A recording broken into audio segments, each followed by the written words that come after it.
بسم اللہ الرحمن الرحیم. ناظرین السلام علیکم. پروگرام ہے باخبر، میں ہوں یاسر رحمان. ناظرین آج کے پروگرام کے پہلے سیگمنٹ پہ ہم بات کریں گے منشور کے حوالے سے. یقیناً اپنے پروگرام میں ہم بارہا اس موضوع پر بات کر چکے ہیں. منشور کی اہمیت سے انکار نہیں کیا جا سکتا. جو ڈیولپڈ ورلڈ ہے، جہاں سے یہ جمہوریت کو دوسرے ممالک میں لے جایا گیا ہے، ڈیولپنگ ورلڈز کے اندر لے جایا گیا ہے، وہاں پہ منشور کی بڑی امپورٹنس ہوتی ہے. منشور کو لے کر اتنی سیریسنس ہوتی ہے کہ مہینوں پہلے اس کے اوپر گریٹ ڈیبیٹس شروع ہو جاتی ہیں ٹیلی ویژنز کے اوپر، تاکہ لوگوں کو یہ کانسیپٹ کلیئر ہو سکے کہ جس پارٹی کو ہم منتخب کرنے جا رہے ہیں وہ پارٹی جب اقتدار سنبھالے گی تو اس وقت وہ ہمارے مسائل کو کیا حقیقی طور پہ سمجھتی بھی ہے، اور کیا اگر وہ ادراک رکھتی ہے تو کیا اس کے حل کے حوالے سے وہ پارٹی کوئی ٹھوس اقدامات کرے گی یا صرف بول بچہ نہیں ہوگا.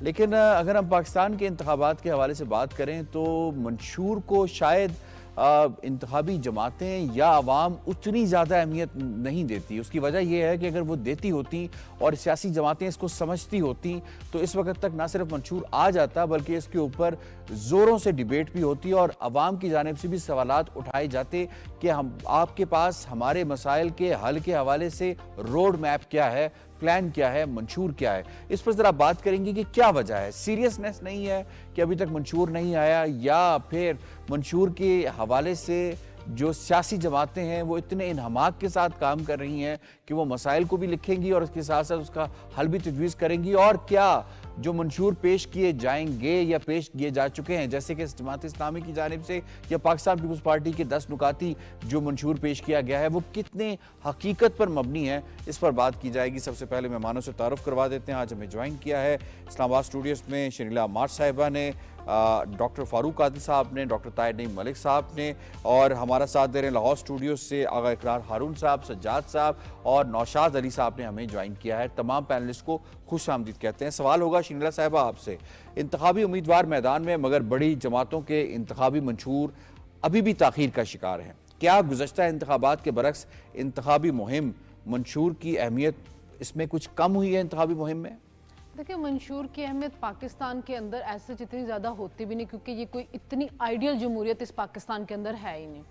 یہاں پہ جمہوریت جو ہے وہ ابھی اپنے پاؤں چلنا سیکھ رہی ہے، کیونکہ اتنا لمبا عرصہ کبھی مارشل آ جاتا ہے، کبھی کوئی ہائبرڈ رجیم جو ہے وہ مسلط کر دی جاتی ہے. منشور کا وہاں پہ زیادہ، جیسے آپ نے کہا کچھ ممالک کے اندر، ہم نے امریکہ کے اندر دیکھا ڈیبیٹس ہوتی ہیں باقاعدہ، کہ وہ جو سربراہان مملکت ہیں وہ آتے ہیں، ڈیبیٹ کرتے ہیں، اپنا پلان عوام کے سامنے رکھتے ہیں. یہاں پہ ایسا ہمیں کبھی ایسی کوئی چیز نظر نہیں آتی. پچھلی دفعہ بھی جماعتوں نے الیکشن سے تھوڑا عرصہ پہلے، 1 ہفتہ 2 ہفتہ پہلے منشور سامنے رکھ دیا تھا، کیونکہ منشور کے اوپر عمل درآمد تو کیا ہی نہیں جاتا اور نہ کرنے دیا جاتا ہے، جس طرح کی یہاں پہ جمہوریت چل رہی ہوتی ہے. تو 1-2 بڑے جو وعدے ہوتے ہیں اس کو پورا کرنے کی کوشش کر دی جاتی ہے. جیسے نواز لیگ نے 2013 کے اندر کہا تھا کہ جی ہم آئیں گے تو ہم آ کے بجلی کی جو ہے اس کو لوڈ شیڈنگ کو ختم کریں گے، وہ انہوں نے اپنا کام کر دیا تھا. مہنگائی کو ختم کریں گے، وہ انہوں نے کر دیا تھا. لیکن اور بہت سی چیزیں جو ہوتی ہیں جو بہت بڑے لیول کے اوپر دیکھنی چاہیے، وہ ذرا کم ہمیں نظر آتی ہے. لیکن اس وقت یہ ہے کہ جو اگر نواز لیگ کو یا پیپلز پارٹی کو ہم ان کی بات کریں تو انہوں نے ابھی پی ڈی ایم کی ان کی حکومت ختم ہوئی ہے، تو ان کو پورا ادراک ہے کہ اس وقت میجر پرابلم کون سے ہیں. میجر پرابلم اکانومی ہے، انوائرمنٹ ہے. تو ہو سکتا ہے کہ انہوں نے پہلے سے جب کام کر رہے تھے انہوں نے پلان سوچے ہوئے تھے، انہوں کو پالیسیز کا پتہ ہوگا کون سی جانی ہے، کون سی جا کے امپلیمنٹ کرنی ہے. لیکن پھر بھی اگر وہ پہلے منشور دے دیں تو عوام کو بھی سمجھنے میں، خاص طور پہ جو ہماری یوتھ ہے، پڑھی لکھی یوتھ ہے، اس کو سمجھ آ جائے کہ کیا امپلیمنٹ کرنا چاہ رہے ہیں. جو پی ٹی آئی آپ نے خود ہی بتایا کہ انہوں نے تو پرانے منشور کے اوپر ہی کہہ دیا، پھر وہی خواب ہوں گے کٹا مرغی انڈے والے کچھ ان کے منصوبے ہوں گے، اور کچھ وہی سہانے خواب دکھا دیں گے، 50 لاکھ گھر، 1 کروڑ نوکریاں. کٹے بھی تو پورے نہیں دیے نا، گٹھے بھی پورے نہیں دیے، اور آگے مرغیوں نے کے جو انڈے تھے وہ آج کس قیمت پہ جا کے پہنچ چکے ہیں. ویسے اگر اس پلان پہ عمل کر دیا جاتا تو بہت سے لوگ ویسے امیر ہو سکتے تھے. آج جو انڈے کی قیمتیں بڑھ چکی ہوئی ہیں، کتنے اچھے لگتے ہیں. چلے قیمتیں جو ڈاکٹر فاروق صاحب کو میں اس میں شامل کروں گا. ڈاکٹر فاروق صاحب یہ بتائیے گا، کوئی اہمیت نہیں ہے سر منشور کی؟ اب تک آیا کیوں نہیں ہے؟ پاکستان مسلم لیگ نواز کا منشور کیا 2 دن پہلے تو آپ کہہ رہے تھے کہ میں نے خود کنکھیوں سے منشور دیکھا ہے. کنکھیوں سے نہیں، میں نے ایک تہائی حصہ تو منشور آیا کیوں نہیں سر؟ کدھر کیا منشور؟ اتفاق کی بات ہے کہ جی صبح میں نے ڈاکٹر صاحب کو رسپونڈ کریں. دیکھا کہ سبزی خرید رہے تھے. اچھا ٹھیک ہے میں پلیز. نے کہا کہ منشور کی جی اہمیت پہ جی ڈاکٹر بتا صاحب. سکتے. اچھا دیکھیں، بات یہ ہے کہ منشور کو آپ 2 سطح پہ دیکھا جاتا ہے، پاکستان کے اندر بھی اور ہمارے جیسی جمہوریتوں میں بھی. منشور کی ایک بنیاد ہوتی ہے سلوگن، جیسے روٹی کپڑا اور مکان، یا اور کچھ آپ کہہ لیں، ووٹ کو عزت دو، ووٹ کو عزت دو.